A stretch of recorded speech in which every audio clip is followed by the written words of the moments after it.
Since 2002, the New York Times Syndicate has been distributing op-eds written by the preeminent foreign policy critic and scholar of our time, Noam Chomsky. The New York Times Syndicate is part of the same company as the New York Times newspaper. And while readers around the world have had a chance to regularly read Chomsky's articles, the New York Times newspaper has never published a single one. Only a few regional newspapers in the U.S. have picked up the op-eds, such as the Register-Guard, the Dayton Daily News, and the Knoxville Voice. Internationally, the op-eds have appeared in the mainstream British press, including the International Herald Tribune, the Guardian, and the Independent, and in many other mainstream newspapers in countries around the world. Now, City Lights Books has just published a complete collection of these 1,000-word op-eds in a single book called Interventions. Noam Chomsky has taught linguistics and philosophy at the Massachusetts Institute of Technology for more than 50 years. He's the author of dozens of books, including Hegemony or Survival and Failed States. He joins us on the line today to discuss his new book, Interventions. I want to talk about, start this conversation with focusing on one of the main themes in your op-eds, namely Iraq. In your April 2004 op-ed entitled Iraq, the Roots of Resistance, you describe the false pretext of democracy that the Bush administration used to justify its war. And then in March 2005, you lauded the real success of Iraqi elections in that the U.S. had actually allowed them to take place. Now, a few years later, what is the status of real democracy in Iraq? Well, the elections of January 2005 were, as I probably wrote there, in my view, a real triumph of nonviolent resistance.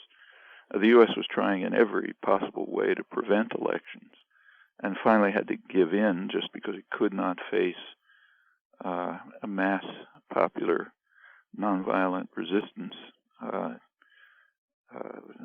which was far more effective than the insurgency. So it allowed the elections to take place, but immediately moved to subvert them. And that's the situation we're in. I mean, you can't really have a functioning democracy under a military occupation. You can have some elements of it, but not much. The military occupation has too harsh a hand.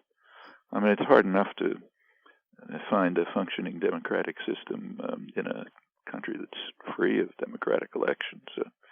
Our system, for example, has of military occupation. Our system has extremely serious flaws, and in Iraq it's far harsher. The elections, as they took place, finally were, as many observers have pointed out, kind of a census more than an election. It was a sectarian voting, and the conflicts are by now so extreme that the political system is kind of a shadow.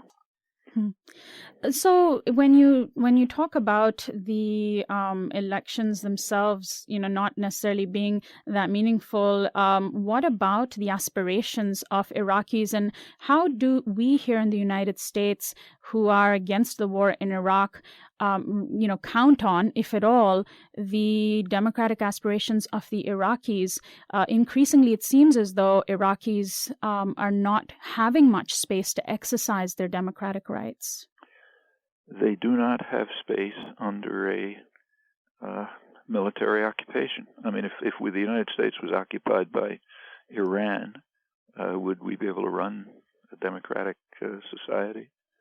I mean, it's not a matter of counting on Iraqis. We have responsibilities to them, and the responsibilities are clear. The responsibilities are to, first of all, pay enormous reparations, not just for the war, but for the murderous sanctions regime that preceded it, and in fact for support for Saddam Hussein during the 80s. We have plenty of obligations in that regard. We have an obligation to hold the guilty here accountable for crimes, crime of aggression being the main one.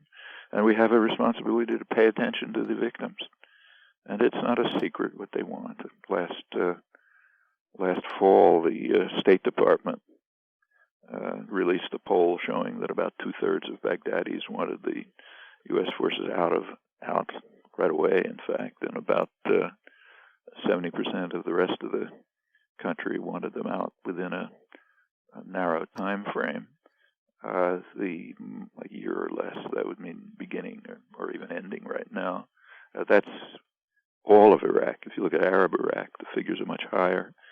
The overwhelming majority thought that U.S. troops are increasing the level of violence, and a large majority felt that U.S. troops are legitimate targets of attack. Well, those figures are increasing, and as I say, higher in the areas where the troops are deployed, Arab Iraq. Even without such figures, an invading army has no rights at all. And as for our counting on Iraqis, we just have to give them the space to do whatever they can do with the chaos and destruction that's been created by the invasion. I notice in your op-eds and in your writing and speaking generally, you cite the results of polls like this very often, bringing up what exactly Iraqis want and what they have said about the occupation, much more so, of course, than we hear in the mainstream media. Can you talk about the mainstream media's refusal to, or not necessarily refusal, but just really their downplaying of the aspirations of Iraqis, which are pretty widely available in these polls that you cite? Yeah, and they're available in other sources too. I mean, for example, Iraq has a very lively and courageous labor movement, which has managed to survive the occupation miraculously. The United States, when it invaded, reinstated, in fact, imposed again Saddam Hussein's harsh anti-labor laws, and Iraqi workers have been resisting. Oil workers, for example, have bitterly condemned the oil bill that the United States is trying to force the Iraqi parliament to accept, and workers' organizations are struggling elsewhere. We can learn about that, but you won't find much in the press. I think the reason is, it's not a matter of simply not reporting this or that. I mean, if you look carefully, you can find information here and there. It's the whole framework that's just outlandish. I mean, just to illustrate, a week or two ago, Condoleezza Rice was asked what she thought in a press conference, what she thought the best way out of it, what would be the solution for Iraq. And she said something like this. She said, well, it's obvious. Foreign forces should be withdrawn, and foreign arms should be eliminated from the country. Of course, she was talking about Iranians, but I didn't hear a word. I was waiting to see if I would see a word of comment somewhere saying, wait a minute, there are foreign forces in Iraq, and there are foreign arms, and they're ours. But I couldn't find a comment. Maybe you could. I've repeatedly brought it up in talks, and first people don't notice anything when I say it, and then when you point out to them, you say, yeah, of course, it's obvious. All of this is based on a presupposition which sort of determines the entire framework of reporting. It's unspoken, but it's accepted, and it's deep. Presupposition is we own the world, and therefore her statement makes sense. U.S. forces can't be foreign forces anywhere. If we invaded Canada, they wouldn't be foreign forces. Since we own the world anyway and do so by right, nothing, our forces, our arms can't be foreign anywhere. I mean, right now, just take the last couple of days, read the headlines, discussions about the first, a lot of news about the first discussions between the meetings between the United States and Iran. How were they framed? Well, here's one headline that I clipped that happens to be in front of me from a national newspaper. After talks, U.S. seeks action by Iran. I mean, is that the issue when a country's under foreign occupation? You see action, but you ask the invaders ask for action by someone else. But that's not considered strange in the United States, because we're there by right. Everything we do is right by necessity. I mean, maybe some mistakes here and there, but basically it's ours. We're there. And if anyone's interfering, it's their problem. they're the ones who are the criminals. So whether Iran is interfering or not, who knows? That's what the debate is about. But that's not the right debate. And it's that framework of interpretation and understanding that colors all commentary, not just the media, but the journals and so on. One of the parts of the world that we seem to be losing our grip over is Latin America. And you talk about that in several of your op-eds. South America, the tipping point. Latin America declares its independence and alternatives for the Americas. You talk about the increasing independence of Latin American countries from the U.S. One of those avenues is through joining Mercosur. How optimistic are you that Mercosur is a viable economic path for Latin America, and will the United States, for long allow these countries to pursue their own path to shake off the shackles of fairly recent U.S. imperialism? Well, certainly the United States is not going to allow it easily to happen. On the other hand, it has Mercosur has not very bright prospects right now. There's too much internal antagonism. It hasn't gotten off the ground. It might. And there are steps towards it, but and there are further steps. One of the other essays there discusses a very important meeting that took place, which I don't think received any report in the U.S. At Cochabamba, Bolivia, last December. It was a meeting of all Latin American, South American leaders, patched up differences, laid plans for a kind of an European Union-style federation. For closer integration and cooperation, a lot of constructive proposals. Cochabamba is more than a symbolic place. That's the center of resistance, successful resistance against World Bank, U.S. corporate efforts to essentially take over the economy. There's a major struggle there over attempts by the World Bank, basically U.S. accessory, to privatize water. I think Bechtel was the company that was involved and was in fact driven out by popular resistance. So Cochabamba means something. And the meeting meant something. Therefore, I suppose it wasn't reported. Can the U.S. stop these developments? Well, things are not the way they used to be. So just go back to the early 1960s. At that time, there was also a kind of a popular wave of opposition spreading around Latin America for independence, for overcoming extraordinary internal conflicts. These are very class-ridden societies, some of the worst inequality in the world, a tiny ruling elite, mostly white. There's a race-class correlation, and a huge mass of the rest who are suffering bitterly. And there were attempts to overcome this. And at that point, the U.S. did have weapons. John F. Kennedy's administration organized this, stimulated a military coup in Brazil, the most important country, which took place shortly after the president's assassination, but had already been planned. And it installed the first of the national security states, neo-Nazi style states. It's a plague that then spread through the continent.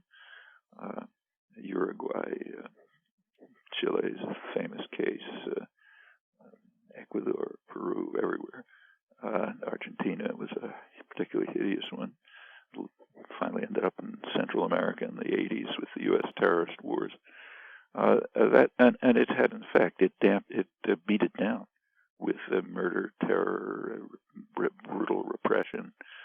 Kennedy also initiated the counterinsurgency operations, state terror operations, first in Colombia, where he sent a special forces mission that advised literally paramilitary terror against what were called known communist supporters. That means priests organizing peasants, human rights activists, union leaders, and so on. And that, again, still goes on. It spread through the hemisphere. Well, the U.S. can't do that now. The last time it tried to support a military coup was in 2002 in Venezuela, when the U.S. backed a military coup that briefly overthrew the government, dismantled Parliament, threw out the Supreme Court, highly praised in the United States, highly praised and in fact supported by Venezuelan media, which amazingly were allowed to function after the coup was overthrown. I mean, in the United States, if CBS supported a military coup, they'd be lined up before firing squads and dispatched without trials, probably.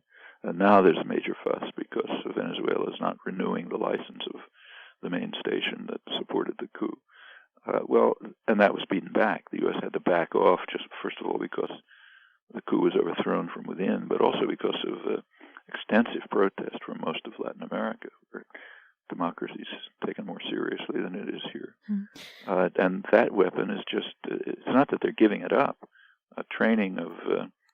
U.S. training of Latin American officers is probably at the highest. It's gone up sharply and maybe at the highest level, even through the Cold War. And they're being trained for what's called a control of radical populism, and we know what that means in the context. But whether they can use that weapon or not is not clear. Also, the economic weapon the other major weapon has been greatly weakened. The IMF, particularly International Monetary Fund, which is virtually a branch of the U.S. Treasury, has held much of the continent in a stranglehold through, as the creditors' community enforcer, as one of its directors calls it. And they're freeing themselves of that.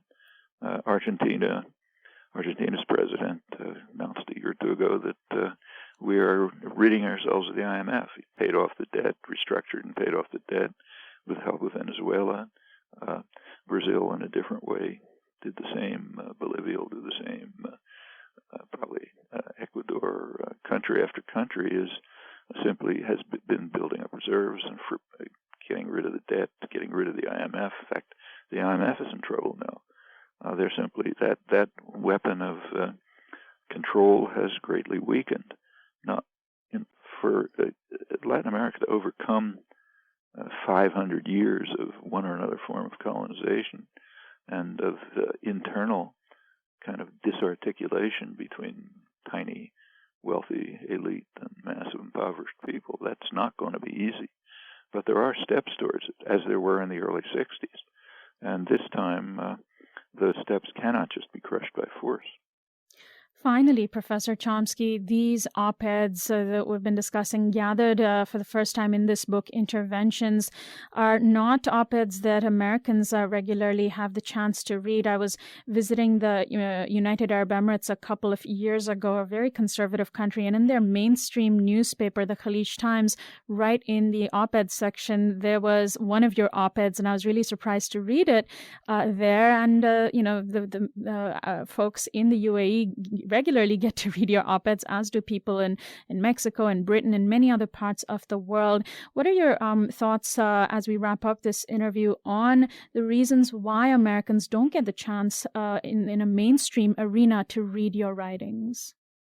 Well, they have a chance, but it's, look, the media we cannot expect the media to try to destroy themselves. They'll allow a little bit of dissent and criticism, and in fact, in self-criticism, I could do more. Such as? If I devoted myself to it.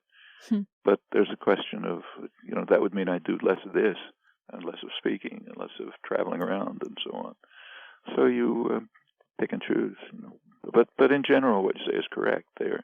And it's not just me. I mean, do you read op-eds by Edward Herman, by Alex Cockburn, by a dozen of other people I can mention? No, you don't. Do you read Robert Fisk's reporting on the Middle East? I mean, Patrick Cockburn's reporting on Iraq? No, you don't. Occasionally you may get a word here and there, but that's not the picture that the media want to present. To go back to our first few moments, they do not want op-eds that will point out that all discussion that is going on in the United States, virtually all in the media, the journals, everywhere, is based on assumptions so outlandish that if any other country produced them, we'd collapse in ridicule or maybe nuke them or something. Namely, the idea that we own the world. It's extremely hard to find any discussion or commentary that does not tacitly accept that. That isn't ridiculous unless you accept that, as in the examples we mentioned. Well, there's no interest in having that pointed out and hammered home day after day. The media are not monolithic. It's not a totalitarian system, and you can learn a lot from them. But you can't disregard the institutional structure that shapes their character, and it's not just the media. The same is true of journals of opinion, of most academic scholarship. In fact, just end with George Orwell, who talked about this 60 years ago. Everyone's read Animal Farm, but almost nobody's read the introduction to Animal Farm because it wasn't published. It was found much later in his unpublished papers. Animal Farm, as he pointed out, is a satiric, critical denunciation of the totalitarian enemy, which deserved it. But his introduction was, he said, about free England. And he said, in free England, ideas can be suppressed without the use of force. And he went on to discuss it a little bit, and he ended up with a very brief explanation, a couple of sentences in which were to the point. He said, first of all, the press is owned by wealthy men, we should now say major corporations, which have every reason not to want certain ideas to be expressed. And secondly, and in my view more important, he said it's a good education. When you've gone through the best schools and you've graduated from Oxford or Cambridge, you simply have instilled into you the understanding that there are certain things it wouldn't do to say or even to think. For example, it wouldn't do to think that when Condoleezza Rice says foreign forces have to be withdrawn from Iraq, she's not referring to us because we can't be foreign forces since we own the world. It wouldn't do to think that or to say it. And that's just deeply instilled into you by a massive system of indoctrination. And to the extent that editors are even conscious of it, which is probably limited, they wouldn't permit it. Well, Professor Chomsky, I want to thank you very much for joining us today. Glad to be with you.